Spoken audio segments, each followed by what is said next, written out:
Merhaba, hoş geldiniz. Kanalıma ve mutfağıma sefalar getirdiniz. Bugün çok güzel bir tarifim var. Özellikle iftara ne pişireyim diye düşünenler için çok pratik, şipşak, çok leziz bir tarif. Aynı zamanda kuru pidelerinizi de değerlendirmiş oluyorsunuz. Eğer merak ediyorsanız hadi buyurun geçelim tarifimize.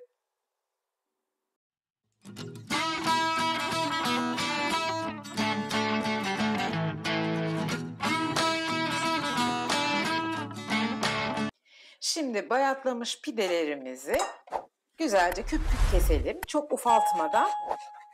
Şöyle bir tane göstereyim. Kendim ondan sonra kesmeye devam edeceğim. Bu yöntemle hem pidelerimizi değerlendirmiş oluyoruz ama inanılmaz da lezzetli oluyor. Bu büyüklükte kesiyoruz. Kişi sayısına göre pide miktarınızı ayarlayabilirsiniz.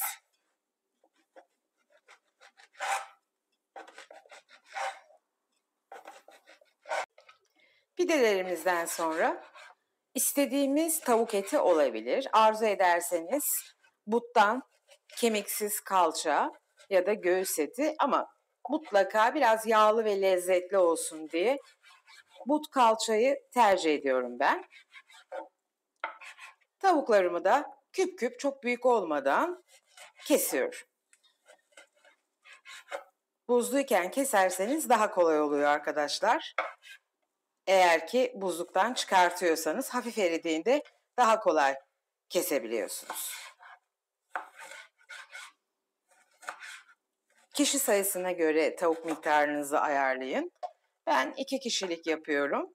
O yüzden 2 parça tavuk kullanıyorum.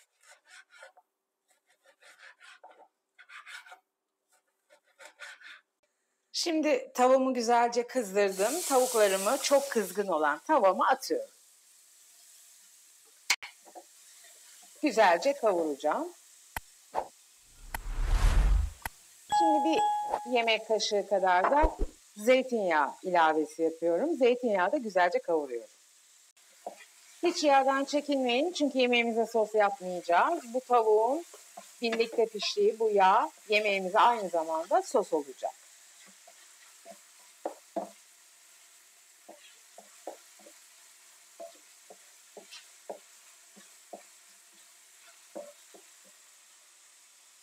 İyice tavuklarımızı kızartıyoruz, kavuruyoruz.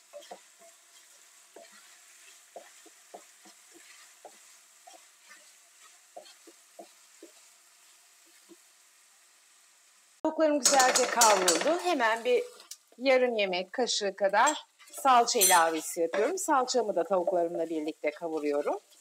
Kokusu gitsin.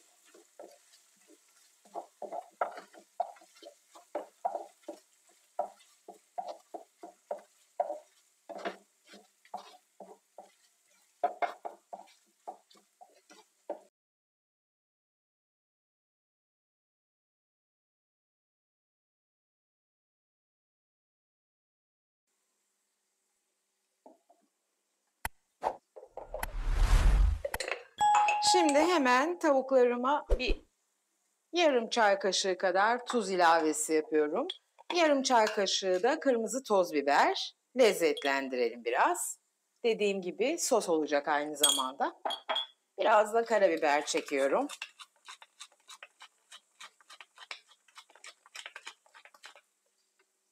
Ve üzerine yarım su bardağı da suyu ilave ediyorum.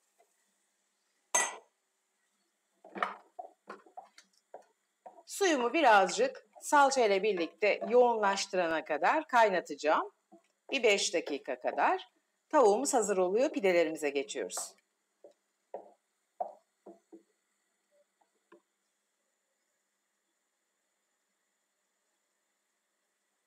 Evet, gördünüz fokur fokur kaynamaya başladı. Salça dolayısıyla sos haline aldı. Suyumuz gayet yoğunlaşmaya başladı. Şimdi altını kısıyorum ben. Bir 5 dakika bu şekilde kaynayacak.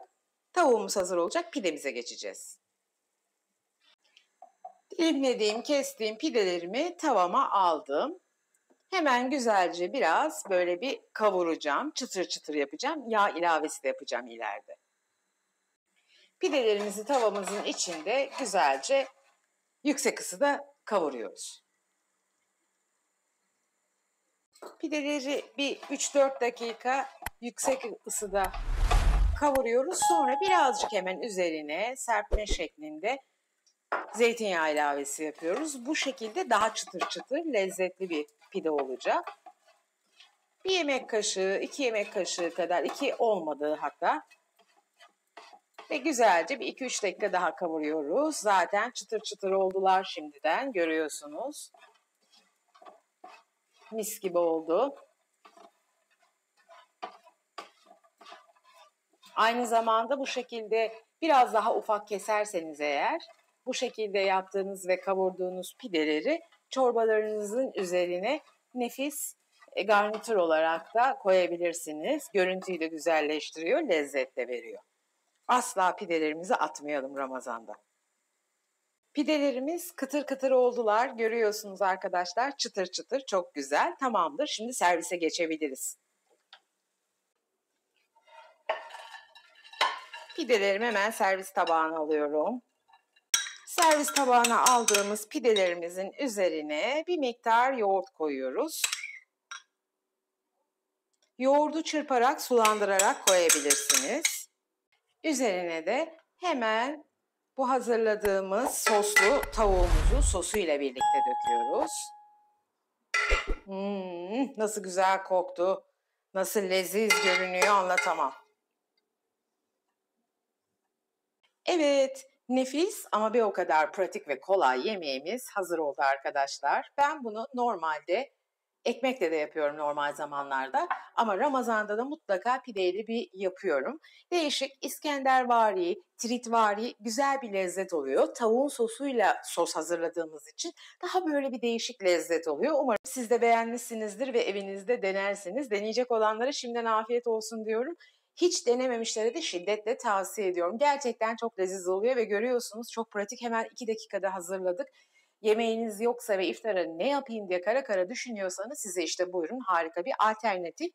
Eğer tarifimi beğendiyseniz videomu beğenmeyi ve henüz kanalıma abone değilseniz kanalıma abone olup bildirim zilini açmanızı sizden rica ediyorum. Bir sonra yapacağım tariflerin kaçırmadan hemen size bildirilmesi için bildirim zili çok önemli.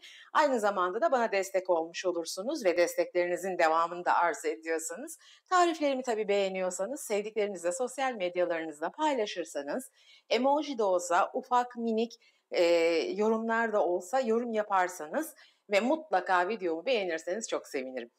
Çok çok teşekkür ediyorum beni izlediğiniz bu dakikaya kadar ve bütün destekleriniz, o güzel yorumlarınız için. Kendinize iyi bakın. Hepinizi çok seviyorum. Bir sonraki tarifte buluşmak üzere. Hoşça kalın.